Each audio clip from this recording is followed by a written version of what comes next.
Well, it's been a quiet week here in Lake Scabagon, my hometown. This week we start with some voicemails, and then we get to the part 2 of the episode with Matt Kelly. They talk about finding your people, Reply All podcast, peer pressure to evangelize as a kid, interviewing Five Iron Frenzy, the band When in Rome, 5 Iron February on Christian Cringe.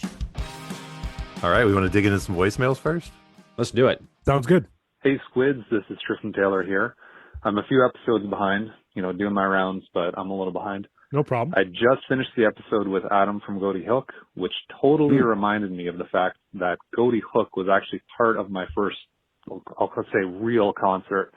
It was Goaty Hook and the Hippos opening for MXPX at Clutch Cargo in Pontiac, Michigan.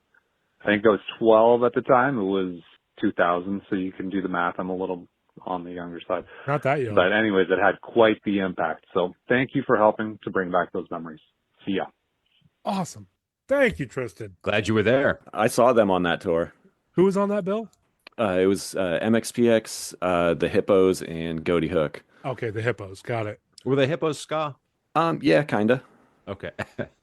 Yeah, you were starting to say, Kevin. Yeah, so if you happen to be at the Boston show of that tour, you got the benefit of an extra long Goaty Hook and extra long MXPX set because the Hippos van broke down and they did not make it. Oh, well, that sucks for them, but win for you guys, man. Oh yeah, yep. Yeah. Wonder how fast Goaty Hook played. They went through 20. They went through about 8 albums. 63 songs. And it still was only a half hour. How old did he say he was on that tour? 12 in 2000. 12 in 2000. Wait, that would make him. Hey, we're gonna do some math. All right, 30, some fun with math. 37 right. this year. Okay, everybody, put your head down. Yep. We're gonna bring out your paper. All right, so 12, and then if we have 12 apples, and we have to move X to the other.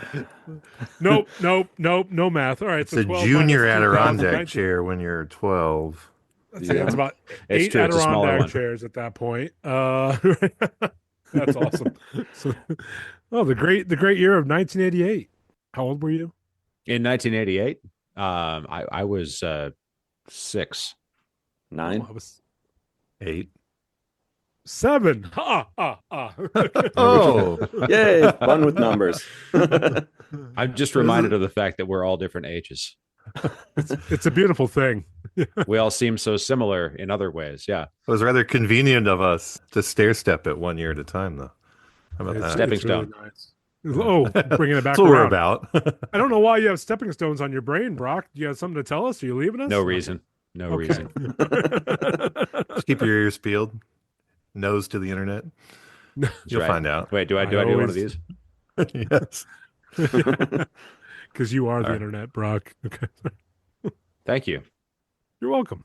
It was D.B. Cooper who invented it, not Al Gore. Correct. Timeout. That was me.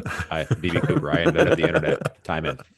Dick brought us Cooper. Dick brought us Cooper. That Yep. commandeered treasure to good use that we're all benefiting Oh shit! from. Time out. Time in. Okay. Yeah. Next one. Thanks, Tristan. Yeah, thank you, Tristan. Tristan, I'm glad you're listening. What's up, Squids? This is What's up? Jason Davis, known on Hey. Facebook as Mr. Jason W. Davis because of decisions made when I was a younger man. Not super active, but thoroughly enjoying the diabolical discussion as I begin to become more active, and the podcast. I met Kevin at a tattoo convention several years ago now in Connecticut. Yeah.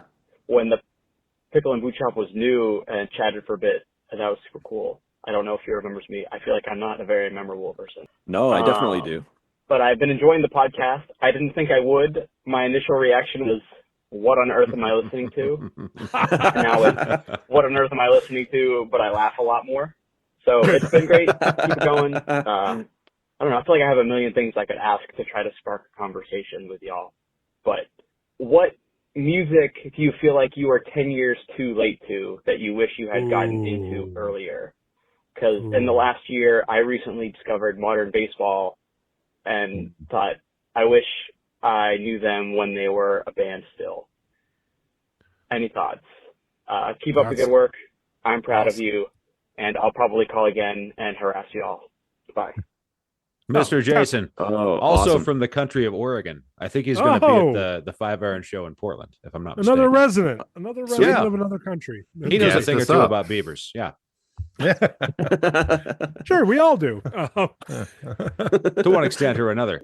Hey, Mr. Jason, thanks for calling. Go ahead. Sorry, Kevin. He was at that tattoo convention where I got the Tom Servo tattoo from Danny Ryan. Oh, nice. Very cool. Wow. But yeah, it was cool. Yeah, we talked 5 Iron for a bit, talked the podcast. It was awesome. So he said he wasn't sure if he was going to enjoy our podcast or the Pickle and Boot Shop.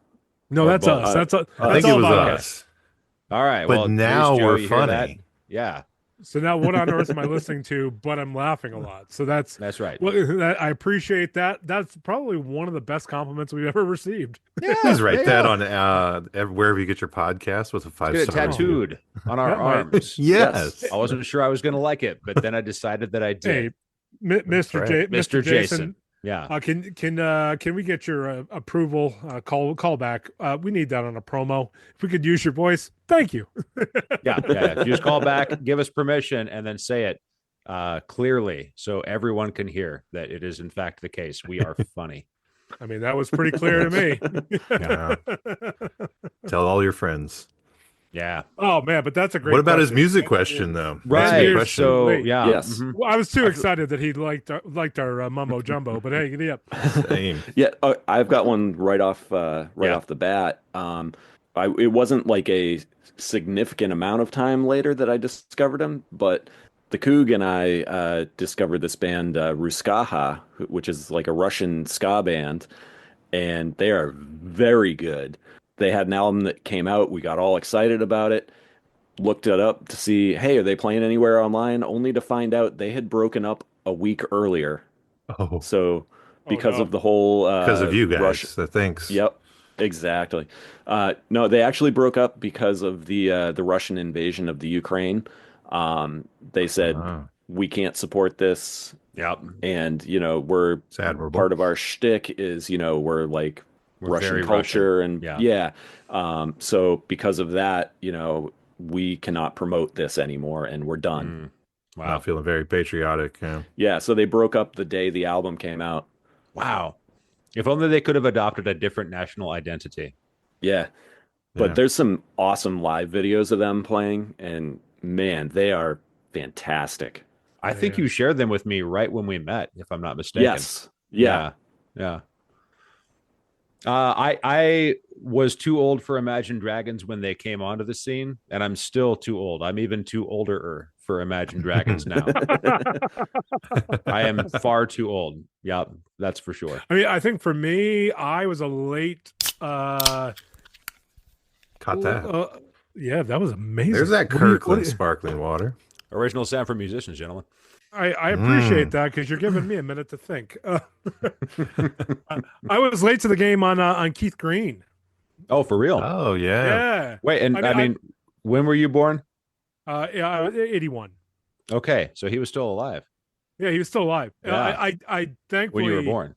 Well, let me put it this way: I knew of him. My dad liked him. I watched his stuff and everything else, but I didn't really get into him until way too late. And Rich Mullins, actually, for that matter. After Rich Mullins passed, is when I really discovered him more. But that's your old school CCM cop out. I'm gonna think of a newer band that's no longer around. Yeah. Pete, did you get into Keith Green because of the Start Right Here comp from BEC Recordings? Oh no, I got Okay. into him because I discovered one of my dad's old records and put it on. Yeah. And Yeah. went, why haven't I listened to this sooner? Mhm. But Yeah. that's a good stepping stone too on that recording. I had forgotten that it was a Keith Green cover on PFR's Great lengths. on Great Links until the album anniversary podcast. And I was like, oh Yep. yeah, and I He's love that brought song. me here. They did a great job with that. Oh, it's so good. Yeah. Yeah. I never really listened to Keith Green either. Yeah. Like, I think we were just younger than when he was current. But Right. Yeah. Right. I have I mean, all of his albums, and I listened to all of his albums, I think, before I ever heard of PFR. So I was deep in. nice. The band I was late to, which is now like the band I listen to maybe the most, is Me Without You. because Oh, I sick. like rehashing the same thing I've said over and over. Like college, early 2000s, I just didn't listen to Tooth and Nail Solid State because I could. So then I chose to listen to things I wasn't allowed to listen to. So I just Yeah. ignored that entire Always the catalog better in the choice. yeah, in that mid 2000s to 2000 early 2010s. I just ignored it because I was like, nope, that was what I used to do. Now I'm going to listen to like what's on the radio. I'm going to actually buy the whole CD, the explicit version, and listen to it. And so I was at the end of kind of their touring heyday, which sucks because they toured so much and their live shows were. So I've only been to one, and it was on the final tour. But Wow. Oh, wow. I now have all their albums, and I think 3 years in a row, it's my most listened to artist on Apple Music. So Very cool. Do you have a but tattoo I for Me Without You? no, but I have one No. in mind that Okay. I want. Yes. There we go. So it's on the way. Yeah. Hey guys, ask me if I have a tattoo. Hey, Hey, Brock, Brock, do you have a tattoo? Nope. in stereo? How many tattoos and how hardcore are they? I have zero. I have zero very hardcore tattoos. Hey, ask me how many tattoos I have too. Pete, how many tattoos you got? Only the tattoos of life. On your heart? Mm. Zero ink. Zero ink. Okay, there you go. All right. Yep. That's a good question. Yeah. Thanks, Mr. Yeah, thank- Jason Davis. Here's another one. Please call back anytime. Yeah. Yes, more questions, please. Hi guys, it's me, Oliver again. Hey. Hey. I want to Hey. know what your favorite movie is. Mine's the Garfield movie. What's yours? Oliver. Whoa. Just one favorite movie. One favorite. Oh, One man. favorite, Groundhog Day. Biodome. It's the greatest movie ever about a biodome. It really is. No, I would say Forrest Gump Ooh, Okay. classic. Interesting. or Space Jam. Shoot. I have like 3 or 4 favorite movies. I don't know. They're all kind of interchangeable. Like at any time I could, say that's my favorite. But I think I'll just go with Monty Python's Holy Grail. Oh, Solid. yeah. That'll be my answer. Solid. Yeah. Solid. Runner-ups being UHF, maybe Blues Brothers, Big Lebowski, Office Space, and Mystery Science Theater 3000, the movie. There you Nice. Nice. All great picks. And do you have my stapler? go. I think I'm gonna have to say I don't really have that's a hard question. But I would probably say The Matrix, just because it's seared into my brain from like whenever it came out to probably 2003. I watched it weekly. It was one of those like just always on in Oh, my yeah. college buddies and I's apartment. So I've seen it so many times, and I won't watch. I'm very peculiar about certain things. I will not watch the second or the third one because I heard Really? bad things, I was and going I to ask you love about the that. first Yeah. one. Uh-huh. I Ergo adore the vis-a-vis first one. accordingly. So I don't like negative things associated with things I love, and so I'm not Okay. risking it. Soundtrack's great on all of them. Okay. But number 2 Uh, would probably be Almost Famous. I love that movie. Oh, I I- love that movie. Yeah. I got to watch that again.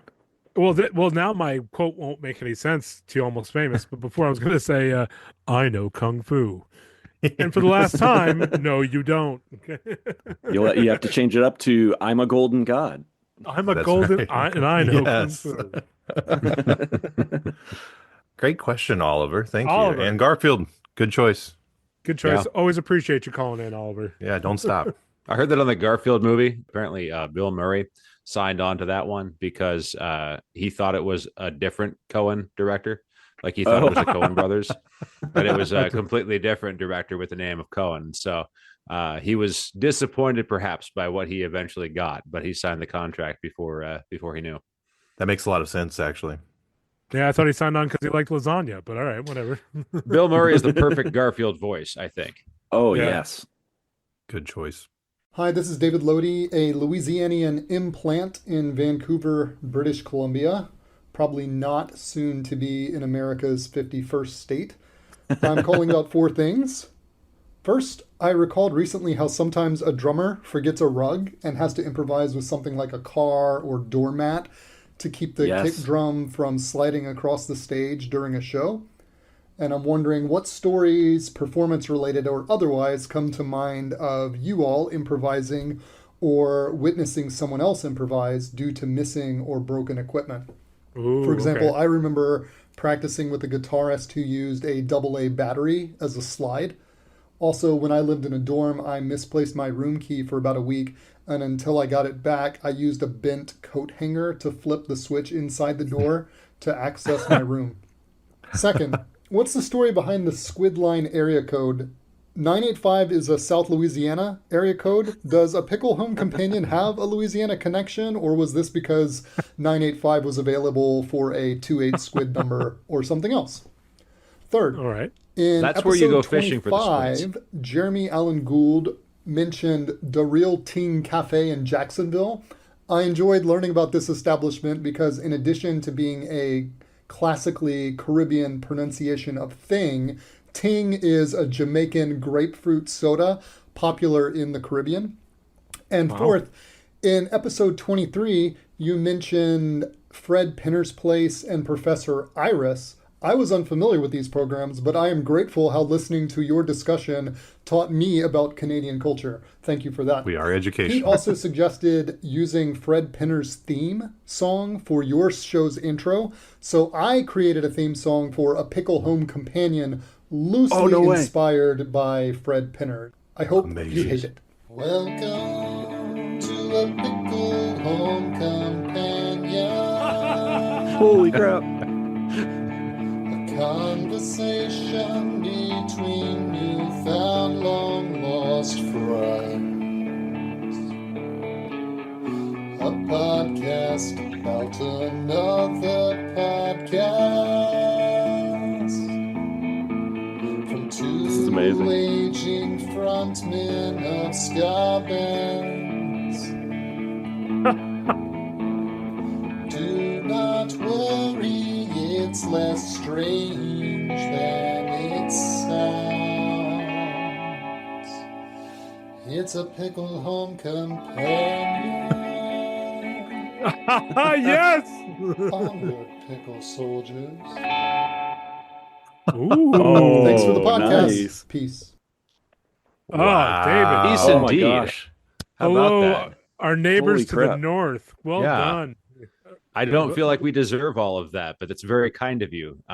Yeah, if any of us telling you about Canadian culture makes up for anything else we've done down here in Canada's underpants, then I'll apologize. And hopefully we can make it up with more lore about Canadian created content. Oh, Wow. I'm That's wild. Holy cow. Really is. just the fact that you took the time to record us something, and then onward pickle soldiers at the end. Oh my gosh. Yeah. Oh, good. Mhm. Megan will be thrilled to hear that. I very clearly heard pickles referenced several times. Several. He had episode numbers. I'm so impressed with the detail Oh goodness. and attention he gave. Yeah. I was Yeah. going to say, get this guy on the what's it called, a fandom? Like, let's get this guy into the editing. Oh right? yeah. Oh Yep. shoot. Speaking of which, if you guys would like to contribute to our fandom page, we got one. Well, we'll be putting it up in the social media here by the time Yeah. this comes out. So Yeah. Yeah. Happening. Yeah. So we're starting to build. It's basically like a giant like Wikipedia for this show, so we can kind of keep track of every episode that mentions Furnace Fest. We can tag it. Oh, so everyone, you mean? Yeah, basically. Just like keeping track of like all the episodes, themes from different episodes, things like that. Because let's be honest, we're getting old, and Yeah. we're gonna forget what we talked I'm about. not going to remember this. No. Yeah. I mean, and then you can hear what music we use, or see what music we use at the end of every Yeah. episode. What Brock mentions in his sign off. You know, that kind of stuff. It's good. Yep. Yeah. Favorite quotes, if you have them. Who was the person that said the episode title? I've already Yeah. started a list of that. Oh, that's a Oh, good that's one. a good thought. Yeah. Yep. And the most important information, yes, that 985 is the area code because that's where you go fishing for squids in Louisiana. Ooh. Yep. The choicest squids are found there. Yeah, The friendliest Definitely ones. Also, because I've Mute always Math is seen from those. Louisiana. that is also correct. Yeah. In our little ongoing effort to go to Mute Math Corner, should we go there? No, we won't. We won't. No, we're Not right now. Not right We now. shouldn't time. tell them about our silent partners just yet. No. Right. Dang it. Well, no. All right. No ears. spill the No beans. ears. Push the curtain back. Don't pull it back. Put it back. Right. All right. It's back in. It's back in place. And Thank also you. Louisiana because we enjoyed Urban South Brewing so much when we were down Yeah, there. that's right. Oh, Yeah, I ran a whole yeah. mile around Urban South Brewing when I was there, Mm. to the David, confusion of many. And then he also had a question about the broken equipment. Oh, What? yes. So we had a show that we played, and the mic stands were broken.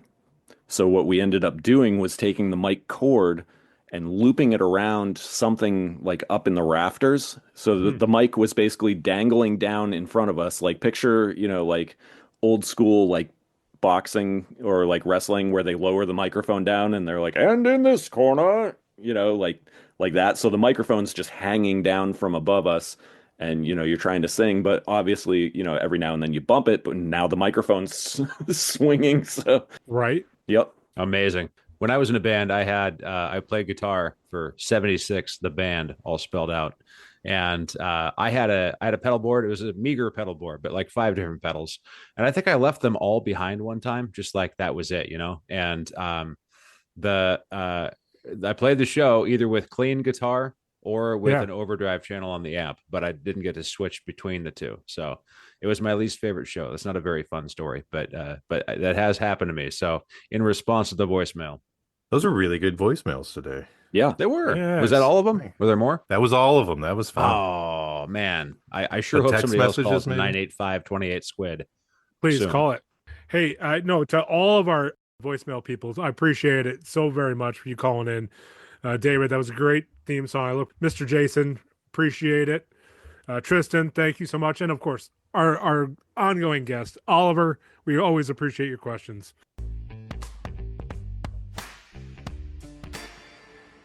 No, that was a lot of fun. Yeah, thanks for being a sport. Yeah. No, of course. Like I said, I so rarely get to talk about this stuff because, like, again, all the shows that I do, no one knows this stuff. Like, Right. Right. Well, we've discussed it a little bit. What I found funny is like I live in a rural area in North Carolina, so Yeah. kind of my interests are not in my neighborhood, to put it simply. Right. Yeah. But these people are out there; they're just on the internet. So you just got to get on the internet, Zooms and things like that. There's a whole community available to be found. They just may not be geographically close. There was I don't know if I coined this or if I read it somewhere else. It was so long ago, but I always used to say, like, the thing that the internet gave us was, like, we suddenly had these shared singular experiences that we thought we had alone for so long. Like it would be something as simple as, like, stumbling onto a movie at 2 a.m. that nobody else seemed to know about, and then, like, years later the internet comes up and then you meet like 400 other people who also stumbled on that same movie on that same cable network, and we're like, Yes. what is this movie? Like Yeah, so and that's exactly so. 5th grade, I went on a like some youth group overnight thing, like up to New Hampshire, and the hotel that we were staying at, obviously, the girls were in one hotel room, the guys were in the other. Well, the only other guy that was going other than me was my cousin Dave, and he was in a baseball tournament, and they kept winning. So he was like, "Hey, I'm not going to make it till the next day." So I basically had a hotel room to myself. perfect. Love I that. stayed up all like no chaperone because the male chaperone was his dad, I believe, and his dad was the coach on the baseball team. So I'm like, I'm just staying up all night, like watching movies and stuff like that.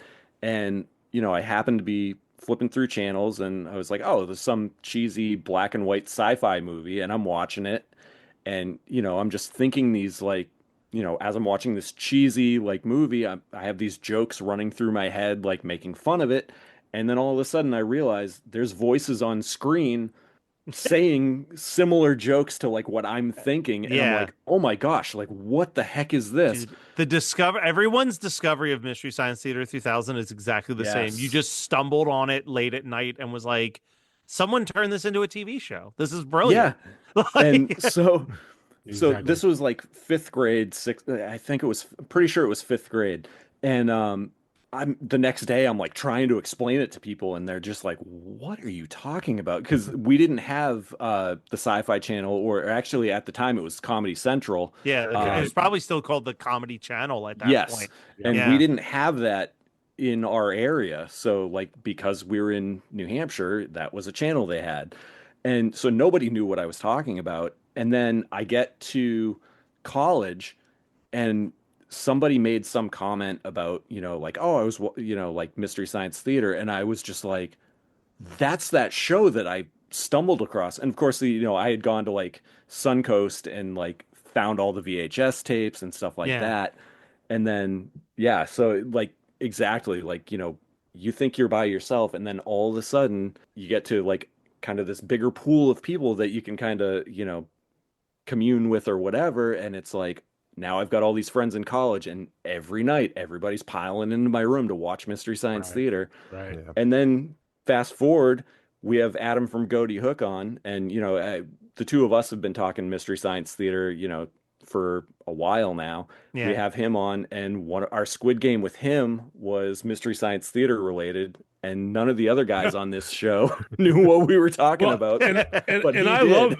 I love Mystery Science Theater. Like I'm not love as in like I appreciate it and I've seen it a few times, but I had no idea what this game was. Yeah, right. But I Yeah. loved it. One of Yes. so in like a similar vein, one of my favorite videos we ever did on the Geekscape YouTube channel was one of our writers did like a 10-15 minute video about the history of Adult Swim, like the Comedy Central thing. Oh, cool. Yeah. And his story was like when he was a kid, he had really bad insomnia, so he would just put on Cartoon Network.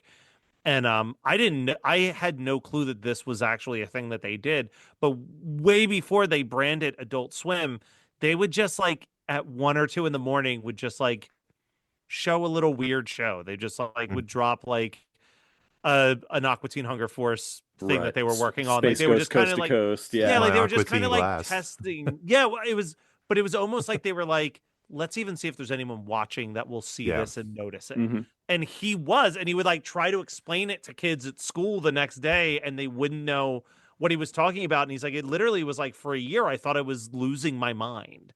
And then all of a sudden there's these ads of like, hey, Adult Swim coming Sundays at 11 p.m. or whatever. And then Yeah. all these shows that he had been seeing because he was just awake in the middle of the night Yeah. watching TV, that he was seeing like little snippets of and had no clue what it was, like finally awesome. made sense to him. And like, what a fascinating story of like discovering something, because like, I don't know, it's all crazy. Have you this is like kind of related, but not related. Do you guys ever listen to the show Reply All? It's an old Yeah. podcast. Yeah. I've heard it. Do you know it was named one of the greatest episodes of podcasts in history, The Mystery of the Missing Hit Song? I've been meaning to listen to it, but I've heard about it. But please continue. So the concept of this is this guy he's driving with his girlfriend and she makes a reference that reminds him of a song lyric, and he starts rapping this song and she's like, did you just make that up? And he's like, no, it was a huge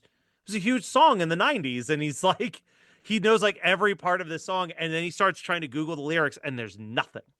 Yeah. And like, and he's like, how can this not exist? Like and it's like this 45-minute episode where they like hire a bunch of studio musicians to re-record the song as he remembers it, to try to Shazam it to find it. Like they just go through all of these things to try to find this song.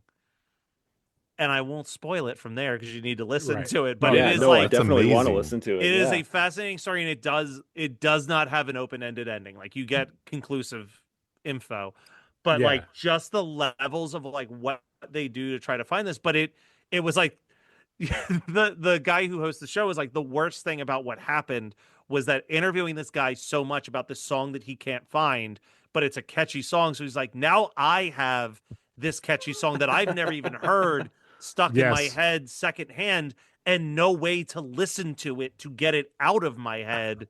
And That's it's incredible. awesome. It is legitimately like one of the best episodes I've ever heard of a podcast. Like Reply All has like 3 or 4 episodes that I would send to anybody and be like, this is what super good. like the Long Distance Super two-parter good. is like another one that's usually in Yep, contention Long where Distance, a guy, yep. yeah, the guy basically tracks down where the internet scammers are calling him from and shows up at their building in India yes. to interview them. Like, Yep.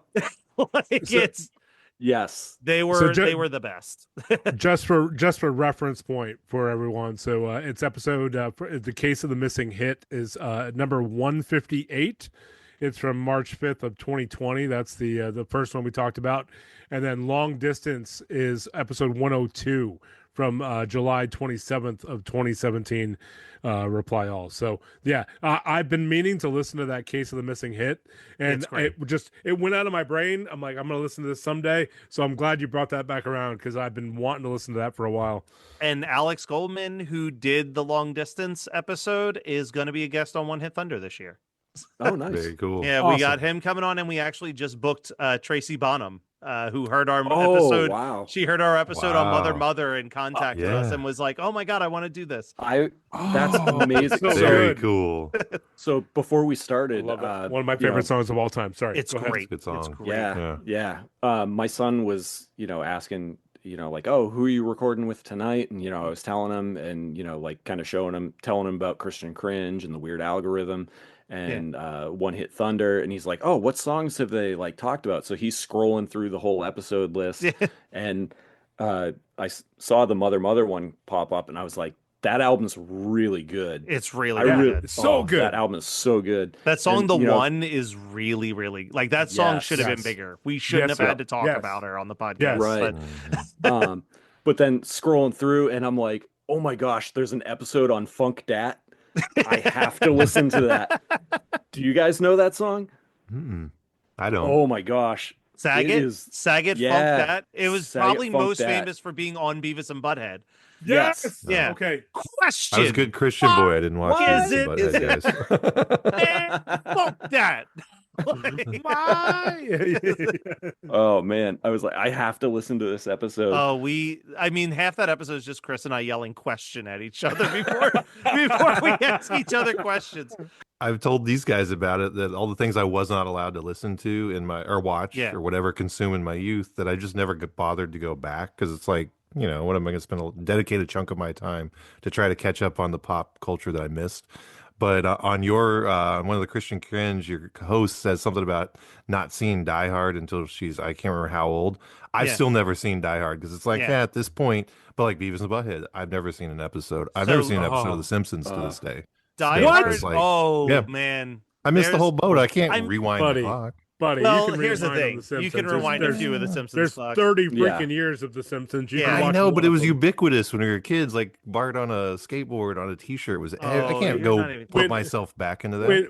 When Ned Flanders' wife died, that was the saddest Simpsons episode of all time. That's a pretty rough one. I mean, it was so funny. We tried to because my girlfriend's kids watch like YouTube videos about The Simpsons, but they've never really watched The Simpsons. But at Christmas time, I was like, we got to show him some of the Christmas episodes. And I showed him what I think is not even just the best Christmas episode, but just one of the best Simpsons episodes ever, which is Marge Be Not Proud, where Bart shoplifts. And they have that amazing for just the security guard, Don Braca. Yes. Yep. Like is so funny, and her kid was just like, what are we even like? He could not. I think he smirked once during that episode. But then we showed him one that I thought was just okay, which was the like A Miracle at Evergreen Terrace, where Bart burns the Christmas tree down and hides it, and then the town. And he thought that was like the greatest shit he's ever seen in his life. Like he was laughing so hard. So I'm like, all right, I got no clue. When you're older, you'll appreciate Don Braca, but not and not to shame you, Jared, but you need to go and watch The Simpsons. At least monorail.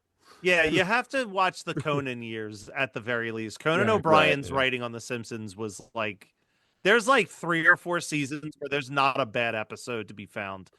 It's like watching like I've been watching old Seinfeld to fall asleep. Nice.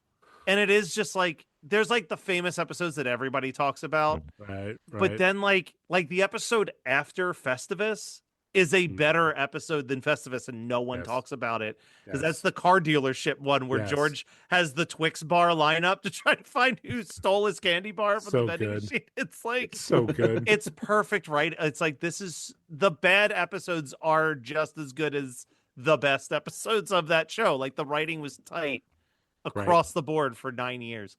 And that's the same with at least 7 years of The Simpsons was just like not a bad script to be found. And that's There's a always pretty time to good go run. back, Jared. I watched I during know. COVID, during COVID, I watched every episode of Cheers, Frasier, Oh, so and did I. MASH. So did I. Wow. So did I. I did the same. There's 33 seasons of television I knocked out in a year that I was in my house. That's right. incredible. That's right. I did the same. I actually did the exact same thing. Yeah, I was like, how have I not seen these classic sitcoms? Like, I'd seen them, but I needed to watch them again. I hadn't, and I was like, I need to do this. I need, like, again, like I feel like I need to have a grasp on the culture of like specific eras, or like I'm doing myself a disservice. Like my girlfriend lost her mind today because I'm showing her Atypical, and which is arguably the best show that Netflix ever produced, and That's a they great never show. advertised it. But in the third season, they introduced a character that was the sister from Roseanne, and I was like, and I just happened to be like, oh, I've never really watched Roseanne, and she's like, how have you never seen Roseanne? She's like, you love Halloween. Like, you should have at least seen every Halloween episode of Roseanne. So it's on our list of shows. We trade Jared? off on shows that we make each other watch, and now Roseanne Also is on the not list. watched Roseanne. Yeah. No, I'm like, my wheelhouse is 1998 to 2008. I had kids, and then so when I went to college until I had children, I consumed pop culture. Sure. See, Yeah. I just went from my girlfriend and her kids moved in July. So I went from 0 kids living alone, watching whatever I want, to 3 children in the house all the time.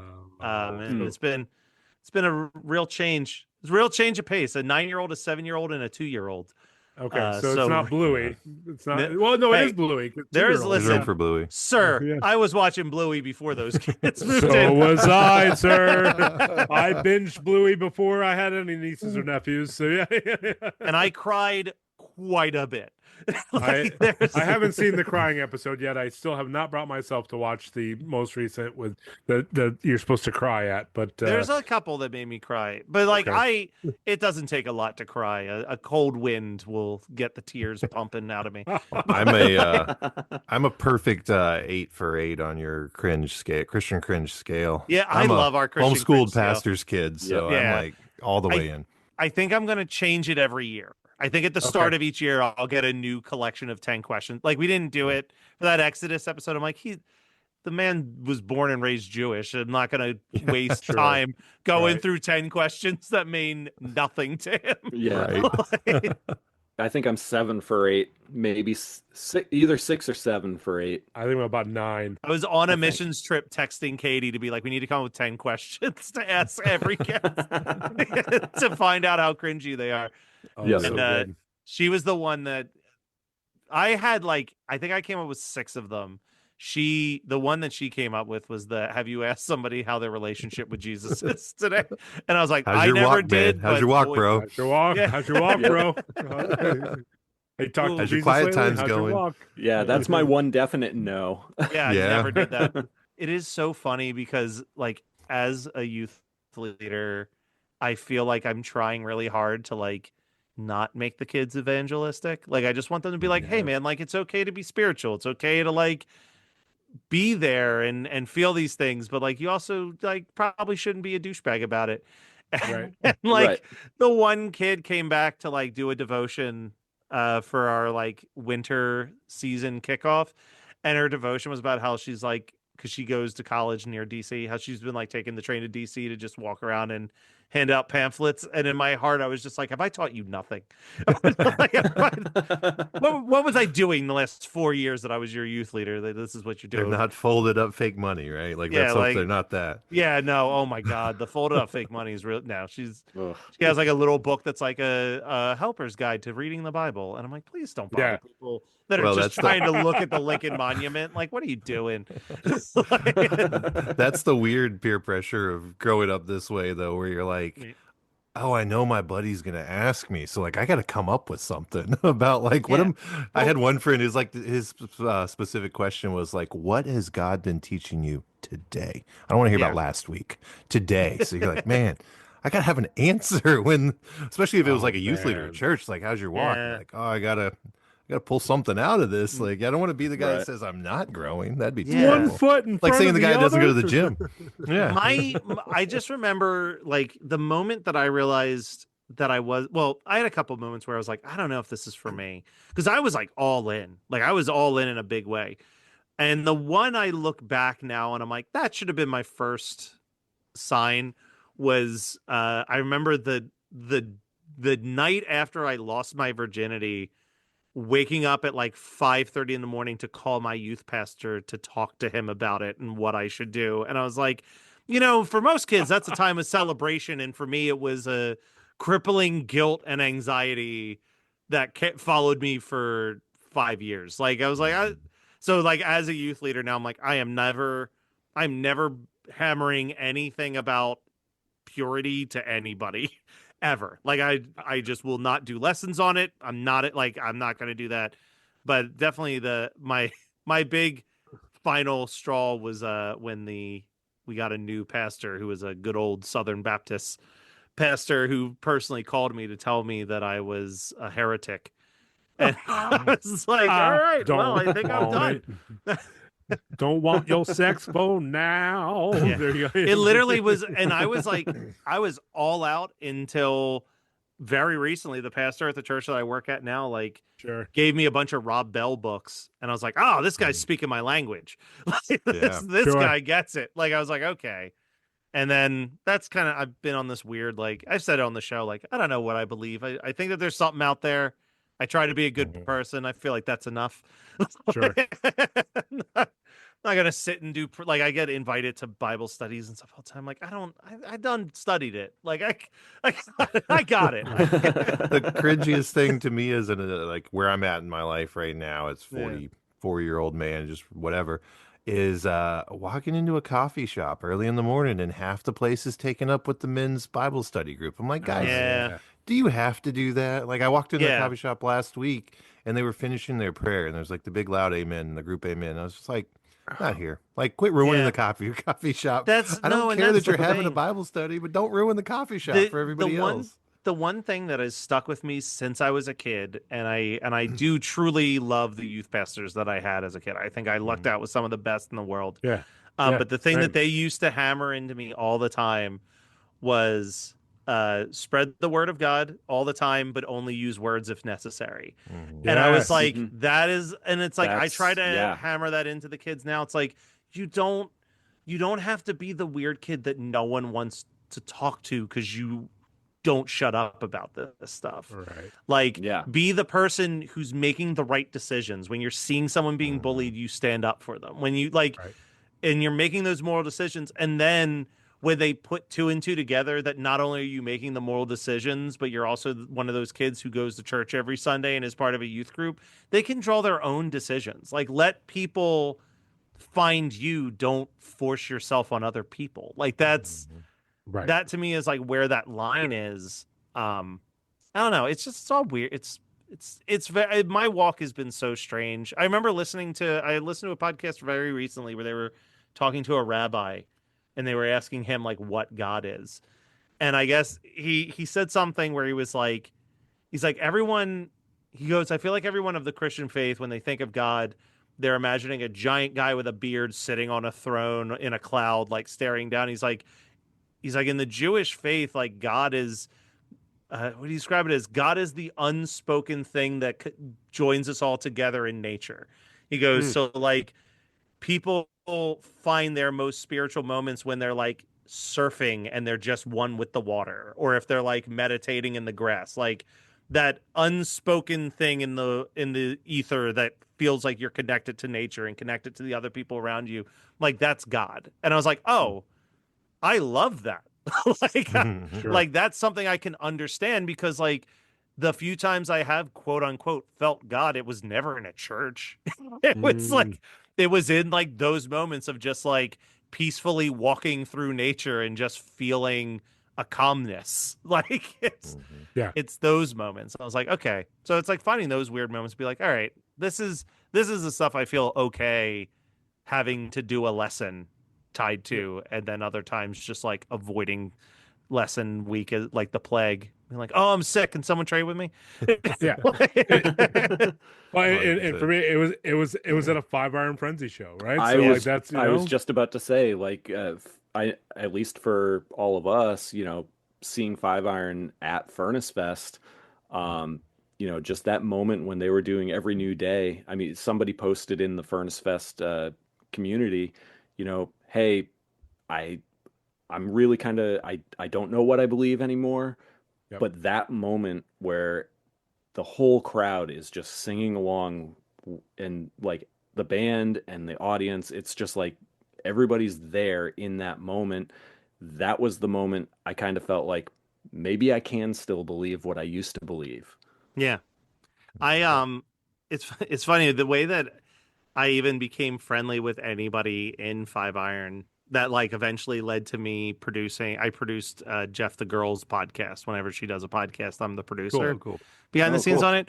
But that all stemmed from like when they first came back, when they had the Engines of a Million Paces Yep. or whatever that album was called. Yep. Or I like to call I cried when I heard the announcement. Yes, Yes, yeah. So they were playing a one night only show in Philly, and I had a podcast at the time, and I was like, let me give it a shot. You know what I mean? I just Right. like sent an email to like press@fiveiron.com or whatever, and was like, hey, huge fan, very excited for the new album. I'm in Philly. Is there any chance I could interview you guys at the show?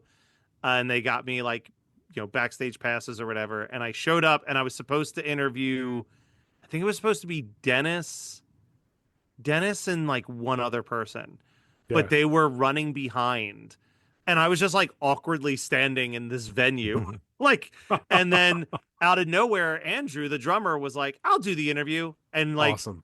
didn't run it past anybody. So like him and I just walked into the green room, and we recorded an interview. And this was like, at this point, Andrew's the atheist in the band. Yeah. Yep. And we like get talking about horror movies and all this stuff. We talked for like 25 minutes. It's a great chat. Then like everyone was like, oh no, Andrew did the interview. Like, and they were like really weird about it. And then Dennis showed up, and they're like, Dennis will also do the interview with you. So like I recorded a second interview with Dennis, and then I just like smushed them together and I put it out, and I emailed them like, here's the interview. And I never heard anything back. And I was like, they're pissed. They're pissed that I released the Andrew interview. And I had like this 2-year feeling of like, my favorite band's mad at me and I don't know what to do about it. And then out of nowhere, it was like 3 years later, Andrew just friends me on Facebook and messages me. It's like, hey, by the way, I really loved when you released that interview. I hope you never thought that we were upset. Like, he's like, we thought it was really cool that you showed like both sides of the band. He's like, I don't have anyone to talk about horror movies with. We should hang out sometime. And then We're just bad at correspondence. yeah, and then like him and I, he was like a guest on my horror podcast, and he was on One Hit Thunder, and then Awesome. he's like, Jeff would be great on One Hit Thunder, so she did an episode of One Hit, like, but it was such a weird, like, I literally had like 3 years where I was like, I pissed off the band that means the most to me. Like, I don't know. It was just like I couldn't listen to their music for a little bit. I was like, I feel so bad. I really ruined because like And then that relief, everybody yeah. who Yeah. oh my god, well, especially because like I'm sure everybody has those moments where it's like, I don't think that every celebrity would be friends with me, but there's like certain people where you're like, but if I had just like 10 minutes to talk to them, I think that they would think I was pretty cool. And like I thought that for Five Iron for years, and then I was like, I blew it. I had the opportunity. But then I helped get Reese onto Krista Makes, and like I did merch for them when they were in Jersey, and he pulled me aside and was like, thank you for getting me on Krista Makes. That was like my favorite podcast interview I've ever done. Like, that's cool. I was That's curious awesome, how yeah. that happened, and now it all makes sense. Yeah. yeah, because Yeah. basically people had been asking, and I was like Fafalios was like, how do I go about this? I was like, I got you. And I just was like, here's Jeff's text, like, here's Jeff the girl's phone number. She'll arrange it for you, no problem. And she did. Like within like a day. We actually so here's a quick behind the scenes with One Hit Thunder. Not this week, but next week we're putting out an episode on When in Rome's The Promise. The like, Cool. I'm sorry, but I'm just thinking of the right. Yeah. Yep. So Yep. as we were talking about that episode, in the episode, you'll hear Chris be like, man, these guys are cool. I should try to get them on Krista Makes. like in real time, he found their email address, emailed them, and they had responded back, and he recorded them the next day for Christmas. Oh, But I was like, Oh, that's so cool. But we edit it so like that it just sounds like Chris is contemplating contacting them, because we're like, I want the people who listen to both to have that cool moment where like 3 weeks later, Chris is interviewing When in Rome, and they're just like, "Oh, he made it happen!" Like, that's cool. Cool. Yeah. Yeah, that's so, great. like, but I was like, "That's so fucking funny." They were so prompt to respond back. Like, it was like within like 45 minutes of him sending an email, they were like, "Oh my god, we'd love to." That's cool. That's cool. That's awesome. Which that band is wild. Like, so When in Rome broke up immediately after their album came out. They were like a one album wonder. But then the keyboard player in the band got a job working on movies throughout the 90s and the 2000s. And I think he's how that song ended up in Napoleon Dynamite. Oh, okay. And when Napoleon Dynamite blew up, that song also like bumped up in popularity. So the keyboard player, hired 2 new vocalists to go on tour with him as When in Rome.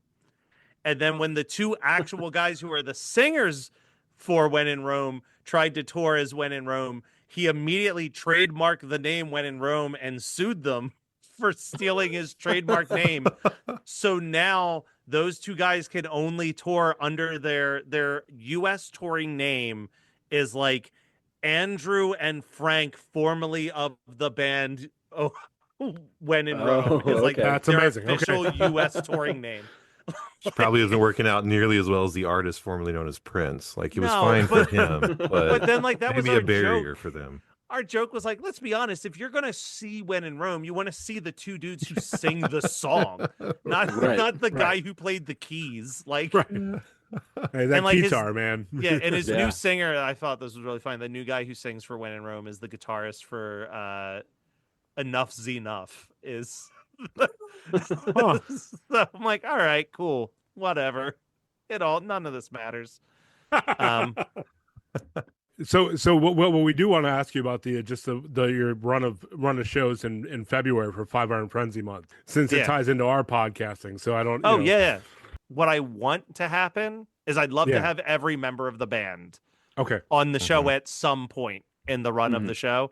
Cool. But like tomorrow we're going to record the McGee and Me, and Katie's never really listened to any of the albums. Right. So Oh, she's cool. going to listen. We're going to do an episode on upbeats and beatdowns. Great. And then what I'd love is like a companion episode the next week of talking to one of the members of the band Great. just about the writing and recording of upbeats and beatdowns. And Cool. like what was the band's status there? And then the next week we would do like our newest album ever. And then the week after that, another interview with a different member about like that time period. Like almost cool. like Right. Katie's learning the songs and getting a behind the scenes look at what the band's like career was at in that moment for like additional context for the next time we do 5 Iron February. Like I'm That's just cool. like throughout Okay. the years we'll do 5 Iron February, but at least for the first 2 I want her to just do it solo. But as we like roll into I want to get you guys in throughout the year. Like I'm definitely Pete, I'm not lying. You and Brock are gonna do Earthsuit with us.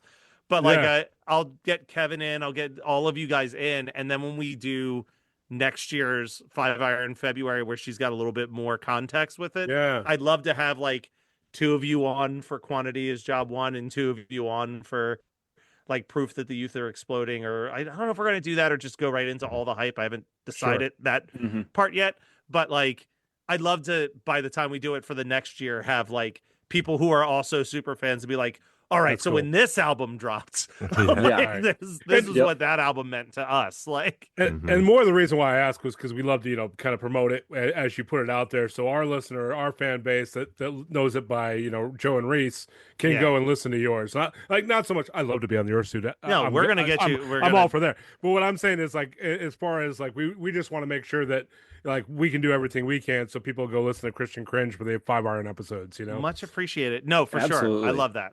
Yeah, because kind of as we were saying, like you are our people. Like, Yeah. like I said, Yeah. like just listening to your podcast, I'm like, oh, this dude would be awesome to like talk to. And then when Christian Cringe came out, I was like, oh my God, we have Yeah. to get this Yeah. guy on our podcast just to hang out. Well, I hope I didn't disappoint. No, not This at is all. great. No, This it is was fun, it was a man. great hang.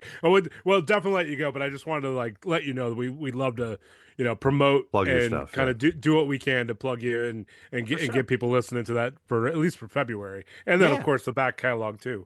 Well, I'm happy to do the same. I'm happy to come back anytime. Oh, I had an absolute 100%. blast, Yeah, we'll so- definitely have you back on. Yes. Pleasure. All right. Well, it was a pleasure talking to all you guys. Thank Seriously, you. this A lot was of so fun. much Nice to fun. meet you. Awesome. Good night, Thanks. guys. Have All a right, good good night.